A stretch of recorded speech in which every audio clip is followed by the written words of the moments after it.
محترم بزرگ اور دوستوں، اس کے انتقال کے بعد اس کی وصیت کے موافق میں نے اس کو دفن کر دیا اور دونوں چیزیں گورکن کو دے دی اور قرآن پاک اور انگوٹھی لے کر بغداد پہنچا اور قصر شاہی کے قریب پہنچا تو بادشاہ کی سواری نکل رہی تھی۔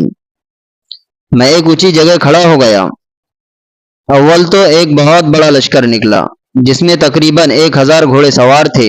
اس کے بعد اسی طرح یہ کے بعد دیگر 10 لشکر نکلے اور ہر ایک میں 1000 گھوڑے سوار تھے۔ 10ویں جتھے میں خود امیر المؤمنین بھی تھے۔ میں نے زور سے آواز دے کر کہا، اے امیر المؤمنین، آپ کو حضرت صلی اللہ علیہ وسلم کی قرابت رشتہ داری کا واسطہ، ذرا سا توقف کر لیجئے۔ میری آواز پر انہوں نے مجھے دیکھا۔